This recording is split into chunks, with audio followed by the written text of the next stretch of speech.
In the heart of the city stood a towering glass skyscraper, a symbol of wealth, power, and untouchable success. Inside its top floors lived and worked Richard Maxwell, a man known to the world as a ruthless millionaire businessman. But beyond the polished surface of his empire, a story was about to unfold that no one could have predicted. A story that began with a humble housekeeper and her little boy.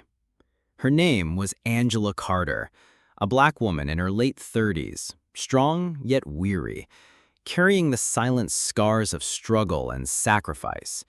She worked tirelessly as a housekeeper in Maxwell's luxurious penthouse.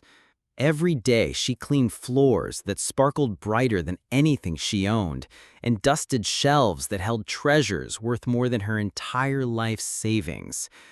But today was different. Today, Angela had no choice but to bring her 8-year-old son, Marcus, with her.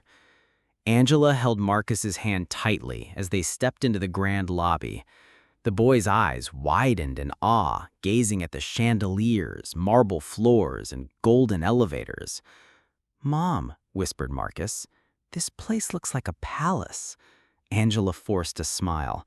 "Shh, baby, stay close to me, all right? Don't touch anything. We're just here to work." The receptionist raised an eyebrow at the sight of the boy, but said nothing. Angela was nervous. What if Mr. Maxwell saw Marcus and got angry? Wealthy people like him didn't understand struggle. To them, children were cared for by nannies, not carried along to work because there was no one else. Still, Angela had no choice. Her babysitter canceled last minute, and leaving Marcus home alone was unthinkable. As the elevator doors slid open, Marcus gasped. The penthouse looked like a world pulled out of a magazine. Massive windows stretched from floor to ceiling, showing the entire city like a toy model below. Art pieces worth fortunes decorated the walls, and a grand piano sat silently in the corner. Angela set her cleaning supplies down. "Sit here quietly, Marcus. Do your drawing, okay?" Marcus nodded. Pulling out a worn notebook and stubby pencil, he began sketching, his little hands moving with surprising talent. Angela bent down to scrub the floor, when suddenly, a deep voice echoed through the room. "What do we have here?" Angela froze. Slowly, she looked up to see Richard Maxwell, dressed in a sharp suit, standing by the window, his cold blue eyes fixed on Marcus. Angela's heart dropped. I'm so sorry, sir. My babysitter canceled last minute. I didn't know what else to do. Please, Marcus will stay out of the way." Richard's gaze shifted from Angela's trembling face to the boy, who kept sketching without noticing the tension. Instead of anger, something unexpected flickered in Richard's eyes. Richard walked over to Marcus and crouched down. "What are you drawing, young man?" Marcus looked up shyly, then turned the notebook to him. "A car.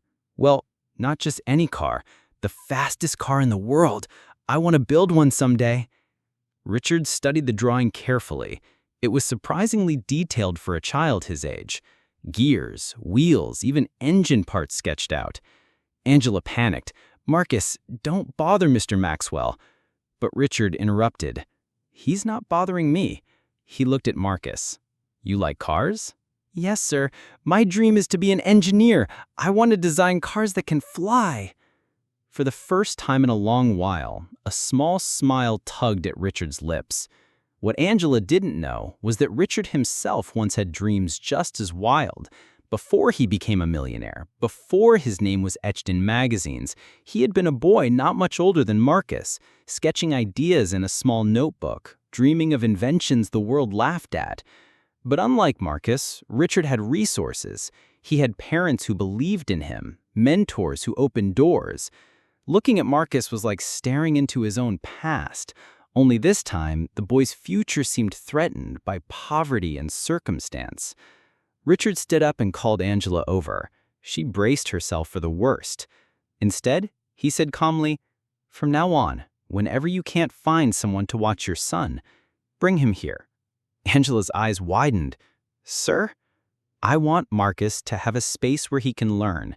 I'll have my assistant set up a small study corner for him. Books, drawing tools, even a computer.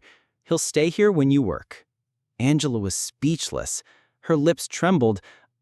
I don't know what to say. "Thank you, sir. You don't know what this means." Richard's voice softened. "Actually, I do." Days turned into weeps. Marcus's corner in the penthouse grew into a little studio filled with sketch pads, toy models, and books about engineering. Richard often stopped by to see what Marcus was working on. "Show me what you've got today," Richard would say. One afternoon, Marcus built a small car model using scrap parts Richard's staff gathered. The car actually rolled across the table. Richard laughed, clapping his hands. "Brilliant! You've got talent, kid." Angela watched silently from the hallway, tears of pride filling her eyes. Her son was being seen, truly seen for the first time. Then came the day that changed everything. Angela arrived at work as usual, but Richard called Angela and Marcus into his office. On the desk sat an envelope. Richard looked at Marcus. "I made some calls. There's a scholarship program for gifted students. They'll cover all your tuition, materials, everything you need, and I've decided to sponsor you personally." Marcus's jaw dropped. Angela gasped. "Sir, this is too much. We can't." Richard raised a hand. "It's not charity, Angela. It's an investment. Marcus has a gift, and the world needs it. Don't let poverty steal his future." Angela broke down in tears. She hugged her son tightly, whispering, "God is answering our prayers."